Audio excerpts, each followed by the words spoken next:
Good morning, good afternoon, or good evening, depending on when you are listening to this. Welcome to my assembly. You are listening to Ms Osman. I would like to start by asking you to have a look at the images on slide 1. Have a think about what today's assembly might be about if these two images are a really good representation of the topic. So you may have already guessed the topic, you may have guessed ideas around the topic, and now I'm going to ask you to do some self-reflection that hopefully will get you closer to guessing what the topic is. So how do you feel when you do the right thing, even if sometimes it's not always the easiest thing to do? And do you think it's important to do the right thing even if no one is watching? So as you're reflecting and you're asking yourself why that may be important, you'll be getting even closer to guessing the topic for today's assembly.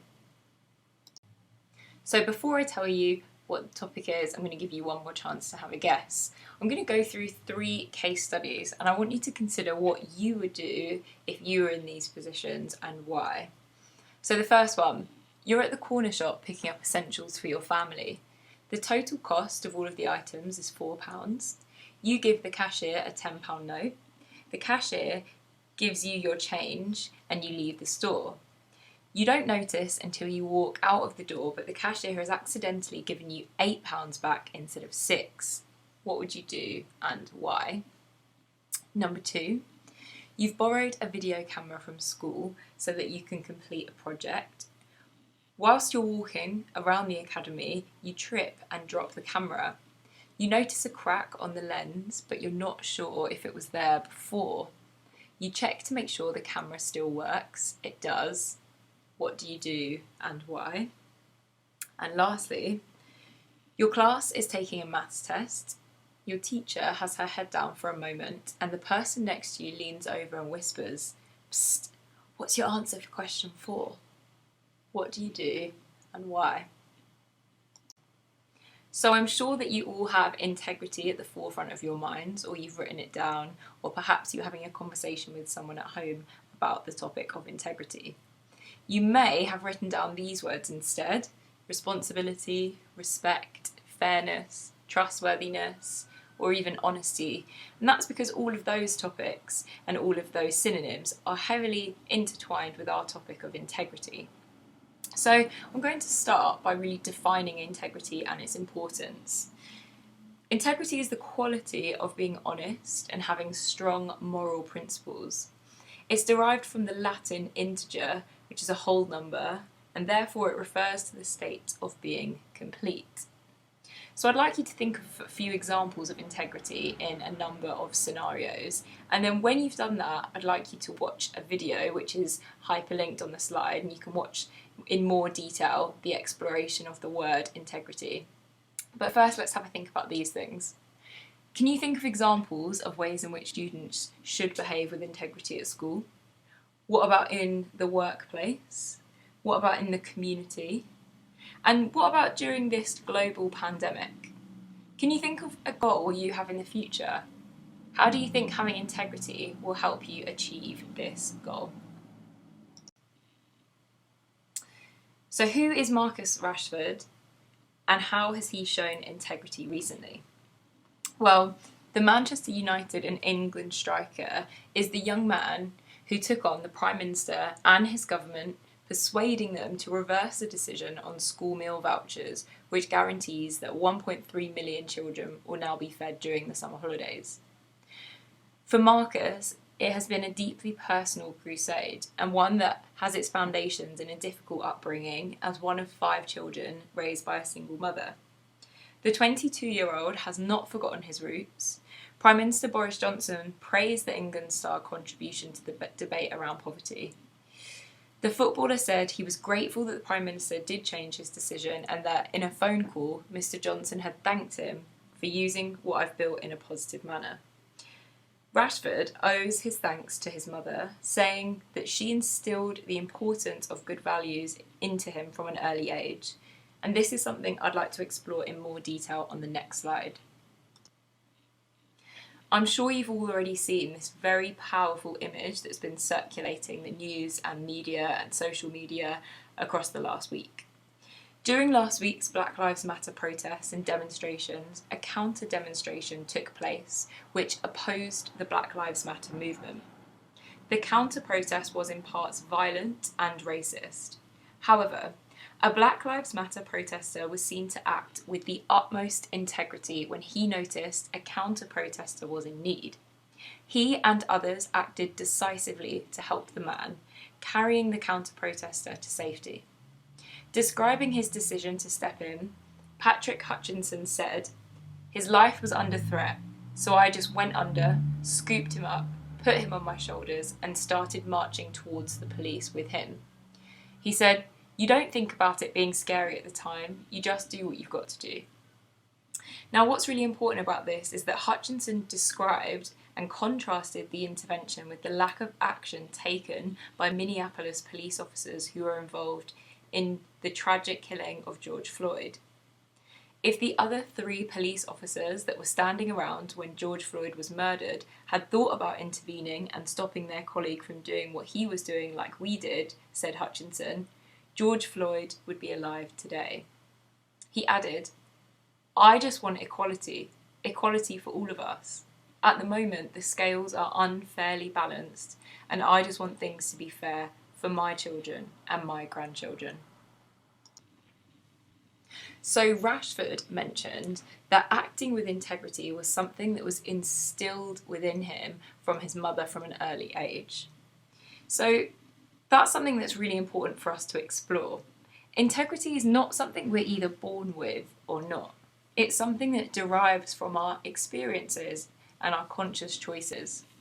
In the same way, we're not born with honesty or honour or respect or trustworthiness. Just like integrity, we acquire these values perhaps from our own role models or social circles or from personal experiences and individuals that have influence over our lives. Psychological studies, however, prove that we are born with an innate ability to empathise. This allows our character to develop and reflect on other actions we may wish to uphold, such as responsibility, fairness, and respect. So just because you have not acted with integrity in an isolated experience, or perhaps a few experiences, it doesn't mean that you can't make the choice to do so next time. It's something that young people and adults need to continuously work on and improve. The decision to act with integrity is first a conscious one, but it moves to the unconscious when it becomes a habit, just like most things. So for example, in my own life, my own experience, I consciously was picking up other people's litter and recycling it. And this is now something I do unconsciously when I'm walking around, especially around our school, but definitely around the community in which I live in. So remember that what's really important about integrity is doing the right thing, even when there's no one there to see you. So we've just explored 2 examples that have happened in the last week where people have acted with the utmost integrity, but I could show you hundreds, if not thousands more. But let's explore integrity a little bit more and work out how we can ensure that we are doing it in our everyday lives. So to live a life of integrity, you must be honest with yourself and others. You must tell the truth, even when it's not an easy thing to do. You must do the right thing, even when there's no one to see you do the right thing. You need to ask for help if you need it. If you give your word, you have to ensure that you deliver on it.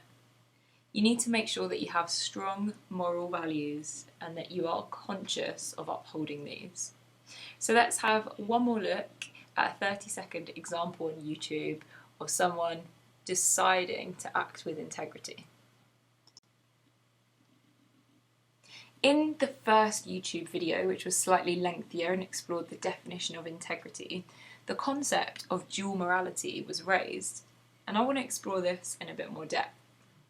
Dual meaning consisting of having 2 parts, and morality consisting of the principles that concern the distinction between right and wrong or good and bad decisions. Stephen Fritz argued people find themselves in trouble when they possess a dual morality. What he means by that is the concept that one person might present a set of moral decisions or actions, but reverse these behaviours when they face temptation or the moment is convenient for them. And so I want us to remember the quote which we've brought up a few times in this assembly, that having integrity is about acting or doing the right thing even when no one is watching, even in the face of temptation, or even when the moment is convenient for you to do so. So I'd like to explore this case study, as I believe it raises one of dual morality, and I'd like to see if by the end of it you think that Dominic Cummings acted with integrity or not. Dominic Cummings is the advisor to the Prime Minister, and on the 23rd of March, the Prime Minister told the UK that they must stay at home. People were warned not to meet friends or family members they do not live with. Those with symptoms have already been told to self-isolate. 4 days later, Mr. Cummings is seen leaving 10 Downing Street, saying, "I suddenly got a call from my wife, who was looking after our 4-year-old child. She told me she suddenly felt very ill. So he went home, but after a couple of hours, his wife felt better and he returned to work." The government guidance here would state that if Mr. Cummings believed his wife may have had coronavirus, the guidance was that all household members who remain well must stay at home and not leave the house for 14 days. That evening, Mr. Cummings went on to explain that he returned home and discussed the situation with his wife. She was definitely ill.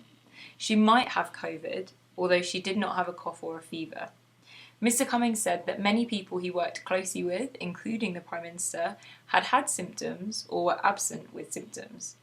He said, "I thought there was a distinct probability that I had already caught the disease." Later, Mr. Cummings drove up to Durham with his family, arriving at roughly midnight. "I was worried that if my wife and I were both seriously ill, possibly hospitalised, there was nobody in London he could reasonably ask to look after his child and expose themselves to COVID." Just to return to the government guidance here, it is stay at home is the simple government advice for households where one or more members have coronavirus symptoms. The government page on essential travel stated, "Essential travel does not include visits to second homes, whether for isolation purposes or holidays. People must remain in their primary residence."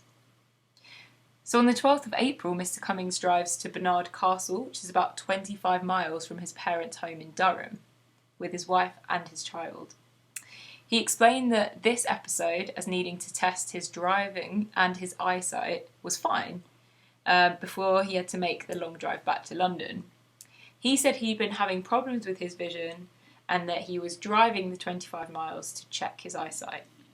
Now, the 1988 Road Traffic Act states if a person drives a motor vehicle on a road while his eyesight is such, whether through a defect which cannot be, or one which is not for the time being sufficiently corrected, that he cannot simply, with any requirement as to eyesight prescriptions under the part of the Act for the purposes of tests or competence to drive, he is therefore guilty of an offence. And the Highway Code says you must report to the driver and vehicle licensing agency any health condition likely to affect your driving. So in summary, after all of this was put to Dominic Cummings, he insisted he did not break the law. He said, "I believe that in all the circumstances, I behaved reasonably and legally, balancing the safety of my family and the extreme situation in number 10. The legal rules do not cover the circumstances I found myself in." So I ask you this, considering all of the evidence that has been kind of brought to you on this slide, do you believe that Dominic Cummings acted with integrity or not? Having explored integrity in depth in this assembly, I want to leave you with some examples, some really common ones that you can start ensuring that you're doing in your own lives, in your communities, and especially at our academy. So, being on time, returning items to lost property, finishing schoolwork and homework to 100% of your ability, admitting and learning from mistakes, following rules and reporting when others have broken them, being honest with others, being true to yourself, working well with others as a team, apologising if you hurt someone's feelings, not cutting corners, accepting people as they are, surrounding yourself with honest people, kindly letting others know when they are not acting with integrity, being mindful of others, completing what you set out to do, doing something because it needs to be done, cleaning up a mess even if you didn't make it. So I'm going to leave you with a few sentences I'd like you to finish. But before I do that, you may have noticed the purple box which has appeared on the last few slides, and it reads, "Integrity is doing the right thing even when there is no one there to see you." I want this sentence and this phrase to become a mantra for you. I want it to be something that you say back to yourself and that you remember and keep close to you. I want it to be something that you say to other people to impart them with the wisdom of integrity, because it's doing something that is right, not so that you can be given praise. That should come, and I'm sure that will come, but it's something that you do because you know it's the right thing to do, even if there's no one to see you do it. So can you finish these sentences for me? To have integrity, you must be, and I want 4 separate criteria, please. Thank you for listening. I really like coconut. Lockdown's given me a chance to experiment a little bit with my cooking, and I've found that coconut milk can turn a good dal into a spectacular one. Coconut in Thai green curry, coconut in flapjack, all great. Even raw coconut. But have you ever tried to eat a whole coconut in one sitting? It's even more laborious than the famous Jacob's Cream Cracker Challenge. On the 9th of May 2005, Ambrose Mendy ate 3 cream crackers in 34.78 seconds at the studios of LBC in London. That's the current world record, but I think that even Ambrose would struggle to eat a whole coconut in just one sitting. No matter how good the first mouthful, after 3 or 4 bites, the taste is cloying, repetitive. It's lost its flavour. Now there's an academic lesson to be learnt from coconuts, believe it or not. How many of us have sat down at the start of one of these lockdown days and committed to writing the whole of that English essay, or working through the maths textbook, or doing my media project? No matter how full of energy and enthusiasm we are in the first hour of these big tasks, into the second hour, our attention might start to drift. At the end of the third hour, you might begin to realise you spent more time on Instagram than you'd intended at the start. And by the 4th hour, you're probably losing the will to carry on. Coconut is much more palatable in dal or a flapjack, so vary your academic diet in the same way. 1 hour of maths, a 10-minute break. An hour of English, a 20-minute break. Media, and so on. You'll keep yourself interested, and each new task will come to feel fresh and interesting, a variation on the previous hour.